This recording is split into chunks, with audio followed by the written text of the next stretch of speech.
Hey guys, let me start right off the bat by saying this will be a spoiler talk. Spoilers, there's going to be a lot spoiled about this game in this video. If you're curious about whether you should get this game, I would take a page out of Jeremy Johns' book and say that if it's on sale, go for it. Otherwise, maybe put your money elsewhere. Last of Us Part 2 is not a bad game, but there is an emotional tax you end up paying as well to play it.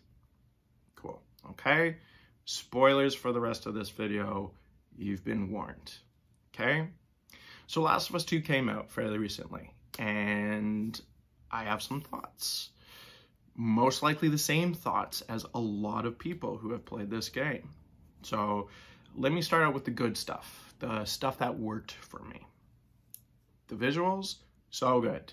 Last of Us 2 is a beautiful looking game. Gameplay, amazing. I have to give a shout out to the infected in this game because they've been given a serious level up in terms of horror factor, especially the stalkers.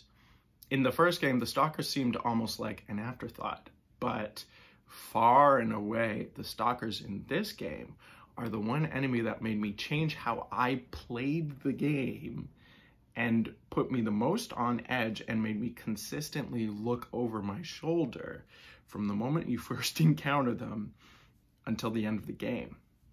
They were crazy. You can't see them with your super senses, which I feel like you could still do in the first game. They run and hide from you, then ambush you, and at a certain point the assholes even start coming out of the walls at you. So yeah, all of that super heart attack inducing shock value aside, big ups to the stalkers in this game. There's also, in my opinion, probably the scariest segment of the game that takes place in a hospital ward during Abby's arc, which we'll get into more. That was one of the many ground zeros for the infection. That's right up there in my books with some of the scary stuff to come out of the Resident Evil or Dead Space games. Now, in general, was there a lot of scrounging and the more than occasional quick time event? Yes, but as far as those go, those never took me out of it. How about the acting? Yeah, it was good. Naughty Dog has proven again that they can pull out good acting in their video games. Yeah, it's good. I can even objectively applaud the game's story for how complex and complicated it becomes once you think about it more. One line that I believe to be the central theme of the game is, if I ever were to lose you, I'd truly lose myself. This is true for Ellie as her journey is about her gradually losing and then trying to redeem her humanity in the wake of Joel's death. This is true for Abby, who loses her humanity in killing Joel and tries to rekindle some semblance of it through the trials she goes through on her arc. This is even true of Joel, because we know he lost himself with the death of his daughter. We know that he regained, sorry, that's my guinea pig. We know that he regained that through his relationship with Ellie, and we see how strongly Joel is willing to hold onto that second chance, even if it damns humanity as a whole and costs him the trust of his second daughter in Ellie. What else? Does this game do well in showcasing strong but complicated and flawed females in gaming in Ellie and Abby? Yes, as I just explained, yes, it does. Was this game great for representing a strong, badass, and delightfully naive transgender character who I wanted to see more of in Lev? And just in general, a rather racially and sexually diverse cast of characters? Yeah, absolutely. Could the game even be applauded for the level of accessibility it offers right off the bat? 100%. But do all of these great things amount to 100% or a 10 out of 10 rating? No, sadly not. Here's my gripes though, okay? The one thing that I didn't appreciate about this game was the sense I got at certain points of it that as a gamer, I was a lab rat running through Naughty Dog's maze in one of their experiments. Let me elaborate on that. This game is going to put you in situations that will make you feel like you're no longer playing the game and that Naughty Dog is now playing with you, trying to see how you will react, which is a bold but risky move. For one thing, I don't like killing dogs. The one scene in the first game where you're playing as Ellie and you kill the rabbit and the deer, yeah, that was different. You don't kill dogs, man. And so yeah, having that be a thing in this game that you have to do, not only if you want to survive a lot of the enemy encounters, but also as part of an unavoidable cutscene, it's rough. It leaves a bad feeling in my gut. I don't like it. Does that mean Naughty Dog succeeded in what they were trying to accomplish by including dogs as enemies in this game? Maybe, but it also succeeded in making me feel like I was being toyed with. And I think they could have found a more efficient way to make these WLF guys intimidating. Make them some Navy SEALs type soldiers that employ camouflage, like the End from Metal Gear Solid Snake Eater, or maybe as soon as they notice you, make them go all silent and invisible to your super sight, like the Stalkers, and make them buckle down and work harder to move in and pin you down. Just don't make me kill dogs. I don't like it. Most people, I would say, don't enjoy that. Speaking of things most people wouldn't enjoy, how about playing as the comically muscle-bound woman who kills one of the franchise's most beloved characters in the first few hours of the game? Now, there is a lot of hate out there for this game because, yeah, at a certain point, the game does a switch and then you have to play a solid chunk of time as Abby, Joel's murderer, and watch as both she and her friends have to deal with the fallout of their brutal torture and murder of Joel. This part of the game is obvious in its attempt to try and humanize Abby's character to the player and give some perspective on how Abby and Ellie aren't that different from one another and that they're both on the same path, just at different points.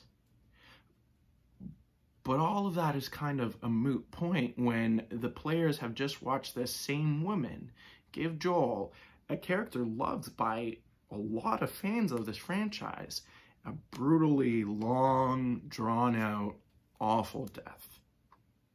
Most people, after seeing what she does to Joel, want nothing to do with her.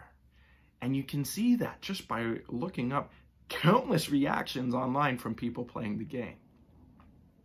Now, do I feel like Joel has it coming? No doubt.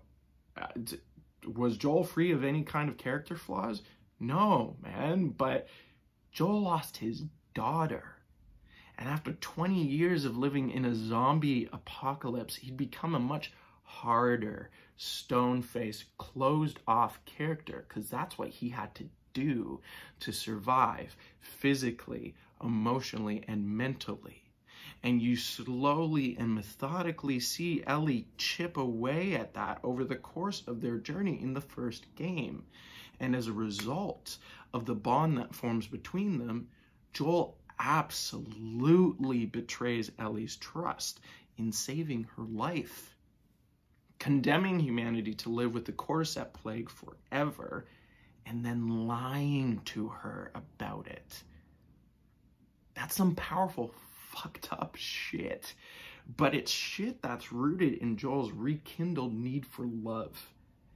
The first game wasn't about Joel going out and killing the soldier that killed his actual daughter. It's just kind of assumed that, yeah, he may have gotten that taken care of during that whole 20-year time skip. Now, do I loathe and despise Abby with a fiery rage like some of the other gamers I've seen? No.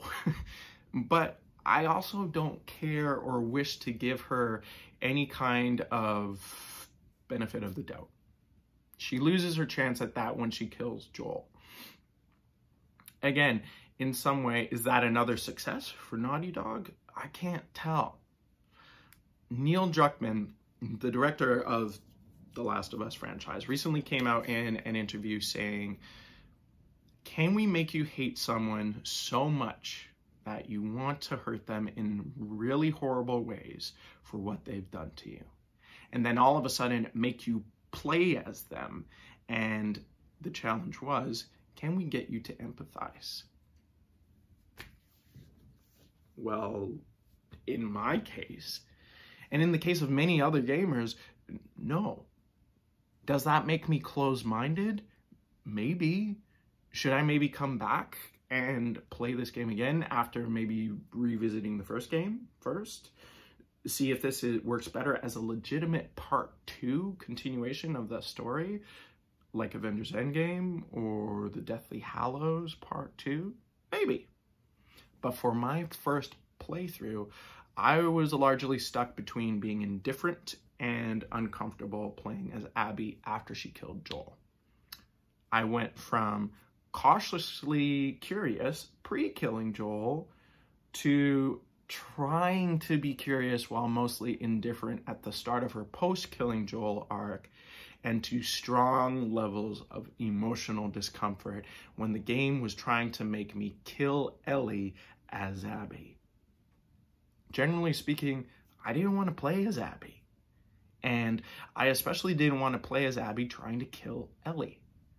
I know what that part of the game was trying to accomplish. The majority of gamers, myself included, will be more on Ellie's side and feel like her actions and the murders that she commits are forgivable, given what she's lost, even though she's very much the villain in Abby's arc. I get that. However, the reason this experiment fell flat was because we had a whole game to get to know Ellie, and by comparison, didn't really know Abby at all. The game is forcing you to relate to someone you may not relate to and despise, which is another way of making the gamer feel like they're being toyed with. And I think that playing as Abby, trying to kill Ellie, as jarring as it was and as important and integral to Abby's arc as it was, ended up coming across as disrespectful and distasteful to the fans of this universe. Don't make me kill dogs or cats or any kind of pet for that matter. Don't make me play as the buff, ripped woman who killed Joel, or if you're going to force me to play as her, please don't make me watch an uncomfortable sex scene between her and her ex, whose wife is currently pregnant, like I'm watching HBO. And definitely don't make me play out having to try and kill another one of my favorite characters. Boom. Okay? Now, I've seen some people online coming up with their own version of how they think this game's story could have been better. And as such, I would like to throw my 2 cents out there. I think as soon as Abby kills Joel, we no longer play as her. Is this playing it safe compared to what we actually got? Maybe, but hear me out. If you want to show the flashback part that explains Abby's connection with her dad, who her dad is, and what Joel did to make her want to kill him, cool. But out of respect for the players and how the majority of them will react, the main focus after Joel's death should fall to Ellie. Okay? So we play as Ellie all the way up to the theater scene where Abby confronts them, then boom, make the switch, and then we're playing as Lev. And we get to see Lev dealing with the ramifications of shaving his head and renouncing his identity as Lily and becoming Lev. And show us him and his sister, Yara, being ousted and hunted by the Seraphites.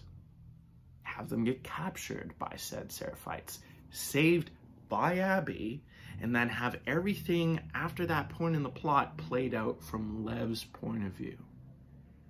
Will we occasionally play as Abby in parts like when she goes to get Lev a gas mask, or when she makes the scariest shit trek through the hospital ward to get medicine for Yara's compartment syndrome? Yeah, cool, sure. Make Abby deal with the scary shit. But aside from that, keep the perspective glued to Lev. That way, we can see Lev's internal struggle with his view of this brutish woman who cares for him and saves him time and time again, but who is also capable of terrible, awful, flawed, deplorable things like torture, and having no qualms with slicing the throat or bashing in the face of a pregnant young woman. After Joel's death, have us experience Abby's actions and complexities from a neutral outside perspective, and frankly, a complicated and intriguing character that I would have liked to see more of, like Lev. And perhaps, maybe, gamers would be less incensed and angered by the game. This may be the safer option compared to what we got, but I think they could have still examined Abby's journey and struggle for redemption through a layer of separation. Who knows? While Druckmann has said they have no plans for DLC, maybe they'll explore Lev's story later on. As such, however, I think the best way I would describe this game is it's one of the most fun times I've had being challenged on multiple levels, but while all around being made to feel miserable. The Last of Us Part 2's world is really just grim and depressing. It's gorgeous and beautiful looking, but miserable nonetheless. The game examines how the path to redemption is not a straight line, and how one person's hero can just as easily be another person's villain. It is a hard game, but hard in a way far deeper and lasting than a Dark Souls or Neo. Come at me, bro. Fight me on this. Finally, let's talk about the ending.